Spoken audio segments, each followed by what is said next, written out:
Daily Dose of Daryl entitled Nest. I have a few nests located around the house here, and it's so interesting to look at them. As I meditated upon these nests, it gave me several thoughts, and nests can teach us so much. In fact, it's a great lesson for us in that. Of course, the primary reason why a bird builds a nest is to raise a family. The mother bird lays her eggs, she incubates those eggs, and when the eggs hatch, she feeds the baby birds. When they are ready, she pushes them out of the nest so they can fly on their own and ultimately build their own nest. That's the basic reason we have them. But that whole process of building the nest and caring for the birds, there's so many things there that remind us in our lives of things that perhaps we need to learn. For instance, birds show us some things with their nest. And we want to look at N-E-S-T as a visual reminder for us. And of course, the N stands for need. And those birds have a need. They need a home, a comforting home, protection from other things that are out there that would do them harm.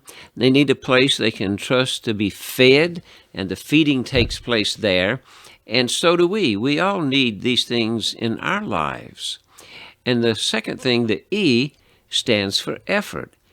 One twig at a time, constant effort, a task larger than themselves, and the result is amazing structures. And these amazing structures vary and are complicated all around the world with different birds, and one of them even uses his head or her head, the woodpecker, and they pound that head and that beak on a tree until there's a hole in there for the family, and they're truly dedicated. The S is spirit. It's used to represent God so often in the scriptures. For instance, Matthew 3:16, as soon as Jesus was baptized, he went up out of the water. At that moment, heaven was opened, and he saw the Spirit of God descending like a what? A dove alighting on him. And so we can think about the spirit world. We're all a spirit, and we relate to other people, and we have different kinds of spirits, and sometimes they're kind of ornery. But we need to learn to trust. And they're not prone to worry, these birds, and we don't need to be either. Look at the birds of the air. They neither sow nor reap nor gather into barns, and yet your heavenly Father feeds them. Are you not of more value than they? You don't see many birds sitting around scratching their heads. So they're not carefree, but they're worry-free. All the efforts they put into a nest is of care, but they don't worry about it. So when you see a nest this year, remember these lessons. Be willing to do what you can to meet the need. Be willing to give of your own effort.